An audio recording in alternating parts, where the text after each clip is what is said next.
The black iron gates groaned open with the weight of years, their rusted hinges screaming in protest as Ethan cross-guided his sleek car up the weed-choked driveway. For a man accustomed to penthouse suites and glass towers, the crumbling silhouette of Hawthorne Manor felt like stepping into another world entirely. The mansion rose before him, Gothic spires clawing at the sky, windows dark as hollow eyes.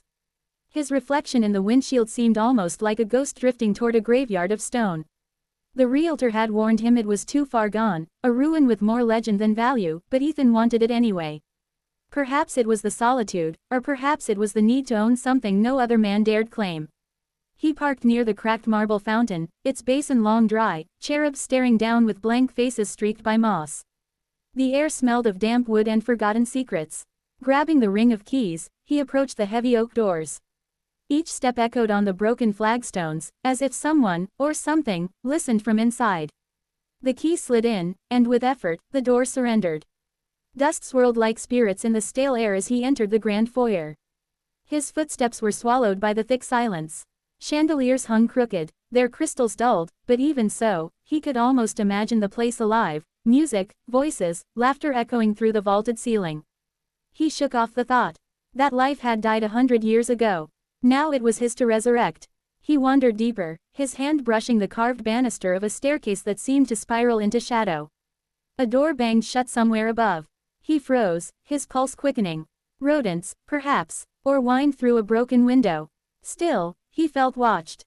Exploring further, Ethan entered a drawing room with tall, curtained windows. He pulled one open, dust cascading in a golden shaft of light. It revealed faded wallpaper, clawfoot furniture draped in white sheets, and a cracked portrait of a stern-looking man whose eyes seemed to follow him. The stillness of the room pressed against him, heavy as stone. Then he heard it, a faint sound, soft, almost musical, humming. He turned, the hairs on his arms rising. The sound seemed to float from the hallway beyond, delicate as if sung by lips not quite real. His rational mind scoffed, maybe an old phonograph left behind, the wind teasing some forgotten instrument. Yet his body moved, drawn to it against his better judgment. The humming stopped. The silence was louder now, almost oppressive. He stepped into the corridor, lined with doors on either side, each one slightly ajar as though inviting him in. He followed instinct, his chest tight, until one door at the end caught his eye. Unlike the others, it was closed. Locked. He fumbled with his keys until one turned. The lock clicked, and the door swung inward with a groan. The air inside was cooler, fresher, as though it had been preserved. On the bed sat a girl. Ethan froze. She was young, her skin pale against the faded quilt, her hair cascading in waves that caught the dim light. She looked impossibly out of place, as though the decades of dust had spared only her. Her eyes lifted to meet his, wide and unafraid. "I knew you would come," she said softly. His breath caught. "What are you doing here? Who are you?" She rose gracefully, her bare feet silent on the wooden floor. "I've been waiting," she whispered, her voice carrying an old sadness wrapped in certainty. "Waiting for you." Ethan's rational world tilted. This was impossible, yet the way she looked at him, like he was both savior and sentence, shook him deeper than the emptiness of the mansion ever could. He opened his mouth to speak, but for the first time in years, the millionaire had no words. Ethan stood rooted in the doorway, his grip tightening on the edge of the frame as though it were the only thing keeping him tethered to reality. The girl's presence filled the room in a way no furniture or relic could. She wasn't afraid, not startled, not even cautious. Instead, she gazed at him with an unsettling calm, as if she had rehearsed this meeting for years. The air was different here, lighter, cleaner. The heavy musk of mildew and rot that clung to the rest of the mansion did not cross the threshold. Ethan's eyes darted around the chamber. The wallpaper, though faded, still clung stubbornly to the walls. The bed was neatly made, and a silver brush and mirror lay on the vanity, gleaming faintly as though polished that very morning. He wondered if he had stepped not into a room but into a preserved fragment of another time. "Who are you?" His voice came out hoarse, thick with disbelief. The girl smiled faintly. "My name is Lila. I belong to this house." Ethan frowned. "That's impossible. This place has been abandoned for decades." "Abandoned to you," she said, tilting her head, "but not to me. I have been here all along, waiting." Her words struck a nerve, and Ethan let out a sharp laugh, more to ground himself than from humor. "Waiting? For what? For me? That doesn't make any sense. How could you even know I'd be here?" "I just knew," Lila whispered, stepping closer. Her movements were unhurried, graceful, like flowing water. Long before you arrived, I felt you. I dreamt of you. And now, here you are. Ethan's instincts screamed to demand explanations, to call the authorities, to rationalize her presence in some logical way. But standing there, he felt logic fray at the edges. Her eyes were too knowing, her tone too certain. And her presence unsettled him in ways he couldn't define. He stepped into the room fully, closing the door behind him. Are you saying you've lived here your whole life? Alone? She nodded. Yes, alone, but not without purpose. I was bound to remain until you came. The phrasing chilled him. Bound. Purpose. The words were too precise, too deliberate to be idle fancy.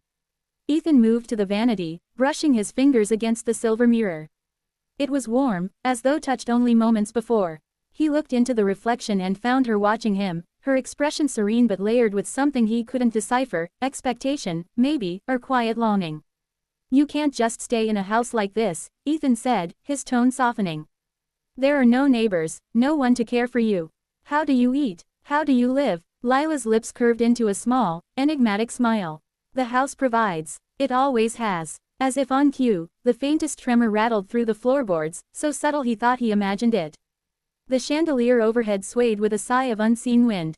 Ethan stepped back instinctively, his pulse hammering. This is insane, he muttered. He stopped himself. Call the police. Report that he'd found a strange young woman squatting in his mansion, claiming destiny had planted her there. The thought felt absurd even as it flickered through his mind. Instead, he looked at her again. She hadn't moved, yet it felt like she was drawing him closer with nothing but her gaze. Why me? He asked at last, his voice quieter, betraying curiosity he hadn't meant to reveal. Lila took a step forward, close enough now that he could see the faint flush of color in her cheeks. Because you are the one meant to set me free. The words pressed against him like a weight. Set her free. From what? From this house. From herself. From something darker. He searched her face for jest, for deceit, but found none. Only certainty. The silence stretched, broken only by the faint tick of a long-stilled clock somewhere in the depths of the mansion. Ethan realized his throat had gone dry. He wanted to deny her, to turn and walk away, but the thought of leaving her alone in this room felt impossible. He finally managed to ask, and if I refuse? If I walk away right now? Her expression didn't falter, but her eyes glistened as though a shadow passed through them. Then I remain, she said softly, waiting, forever. The words clung to him like ivy, and though Ethan Cross had made his fortune facing down ruthless businessmen and impossible odds, he felt something here he had never known before, fear laced with fascination. And in that moment, he realized leaving her might be harder than staying. Ethan could barely sleep that night. The mansion seemed alive around him, timbers creaking as if sighing, the wind slipping through cracks like whispers. He lay in the guest room he had hastily prepared with sheets brought from his car, yet his thoughts returned endlessly to Lila. Her pale figure, her calm eyes, the way she had spoken of destiny as though it were a contract already signed. Every logical instinct told him to pack his things and leave, but something deeper, something he couldn't name, held him in place. At dawn, he rose and began searching the mansion. The silence pressed close, broken only by his footsteps echoing on warped wooden floors. He wanted answers. He needed them. The library, a cavernous room lined with shelves, seemed the most likely place to begin. Dust lay thick over the books, but Ethan traced the spines, pulling volumes at random. Local history, family records, journals bound in cracked leather. One journal in particular caught his attention. Its cover bore the name Samuel Cross, an ancestor he dimly recalled from a family tree once shown to him as a child. He opened it, careful with the brittle pages. The handwriting was elegant but firm, describing the estate in its glory, gatherings, wealth, influence. But as the entries moved forward, the tone shifted. Mentions of a pact, a guardian, a vow made to protect the Cross legacy. Ethan frowned, his eyes skimming faster. One entry chilled him. The chosen will wait, untouched by time, until the heir returns. Only he may release her. Without him, the house will fall to ruin, and she will wither in silence. His hands trembled slightly. It sounded like superstition, the kind of melodrama families clung to when wealth corrupted reason. Yet the words mirrored Lila's claims too precisely to ignore. A soft knock startled him. He looked up, and there she was, standing in the doorway as though she had simply materialized. You found it, she said, her voice low but clear. Ethan closed the journal, trying to mask the unease in his chest. So it's true, you're saying my family left you here like some relic, bound by a promise. Lila entered the room, her bare feet silent on the dusty rug. She brushed her fingers along the spines of the books, as though reacquainting herself with them. Not left, chosen. I was bound to wait until the rightful heir returned. Until you. He shook his head. That's insane. You can't expect me to believe my ancestors condemned a girl to live in this tomb for centuries. Her eyes found his, steady and unflinching. And yet here I am. The words struck harder than any argument. She wasn't pleading, wasn't trying to persuade, just stating a fact that defied everything he knew. He searched her face for cracks in the story, some hint of madness or delusion, but saw only calm certainty. Ethan exhaled, raking a hand through his hair. If what you're saying is true, then what am I supposed to do? Just claim you, release you. How? Lila's expression softened. She moved closer, the light from a broken window haloing her hair. You already began the moment you stepped inside. The house recognizes you. It stirs because of you. But choice still matters, Ethan. You must want it. You must accept me. The floor groaned suddenly, deep and resonant, as though the house itself agreed.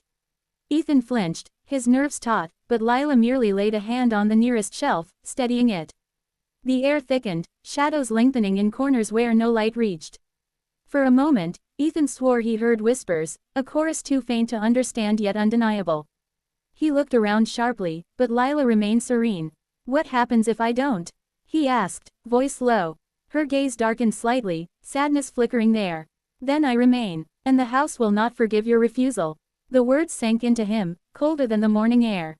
He didn't know if he believed in curses, in prophecies, in girls untouched by time, but as he stood in the library with her, the weight of generations pressed down on him.